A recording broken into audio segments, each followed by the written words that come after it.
Pagpaningkamot, may usa sa mga hinungdan aron nga magmalampuson ang usa ka tinun-an. Mao kini ang gipakita ni John Flex Singkulan kinsa migraduar nga valedictorian sa Marigondon Senior High School. Gawas ni ana, usa-usab siya ka youth ambassador sa usa ka international company.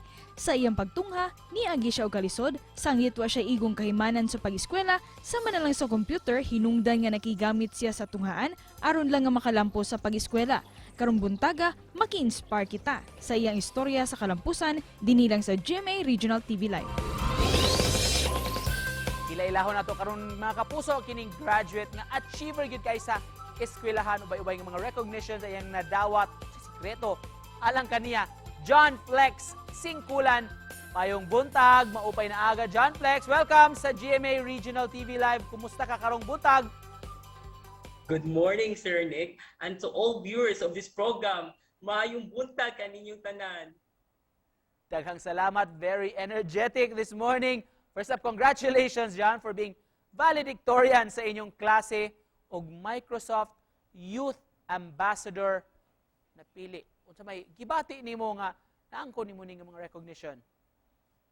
Thank you po, sir. Lipay kay ko, sir, kay na paid off na gyud ang tanan akong kasakit, sakripisyo, og hardships. Nagbunga gyud ang tanan nga mga kahago That's right. sa pag-eskwela. Unsa may mga involvement, unsa may imong gikabisihan sa eskwelahan dyan? First of all, sir, kay usa ko ka Hero of Light trainer sa SEDFORCOM, Sustainable Energy and Enterprise Development for Community. Diin amo gitud-ulan ang makabatan-unan sa paghimo og solar lamp. Og sa karon, sir, nagdaak jud og solar lamp sa akong ipakita nimo, sir. So ako mo sila labi na sa mga taga-isla. Aside from that, sir, uptick jud ko sa mga volunteers sa mga relief operation and clean up drive sa Matag Island, sa Cordova and Lapu-Lapu. Unsa may motivation nimo aron mabuhat nimo ning tanan?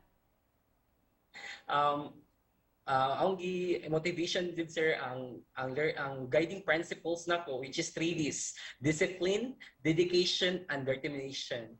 We learned, John Flex, nga nagamit mo sa mga computer sa eskwelahan aron makahuman mo sa senior high. Can you share to us about this? Yes, sir.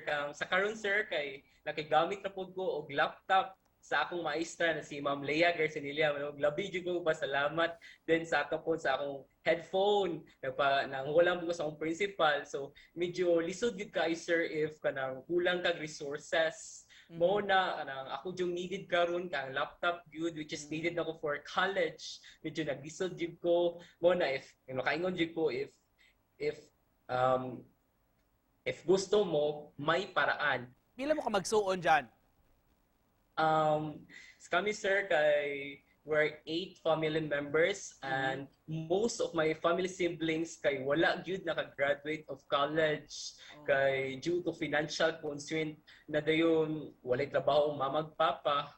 Ganansad ko na matagaan sila financial assistance para silang sari-sari store o di kaya mga para dito na lang sila magstay na maligya na lang sila, sir, ba. Kasi plano nimo kaon nga kurso? Ako yung nasa akong kasing-kasing good, sir. Ang plano gid nako ang education or teacher. Gusto gid nako, sir, na mutabang sa mga bata na kabus kay tungod kay bawo gid ko sa ilang nagian o kay bawo gid ko sa ilang feelings. Doon na ba kay gustong ipaabot nga mensahe dyan sa atong gobyerno? Ang gusto na ko mapaabot na mensahe sa gobyerno, sir, unta matagaan o financial assistance or even free laptop sa mga kabus, sir, kaya na ko, sir, pobre aron dili na sila maglisod when it comes to kanang resources, kanang makisabay na sila sa may kaya. And then gusto ko rin nga kanang kay also sa ako po, sir, kay akong papa kay senior citizen na, gusto po akong papa matagaan o financial assistance. And to close this, John, kung na kay gustong ipaabot nga mensahe sa atong mga viewers, butang nga gusto nimong makatunan nila gikan kanimo. Ako masulti sa tanang viewers, sir, mo gini ang dapat ibutang sa mind. Poverty is not a hindrance to success because education is a key for a brighter future. Huwag matakot mabigo.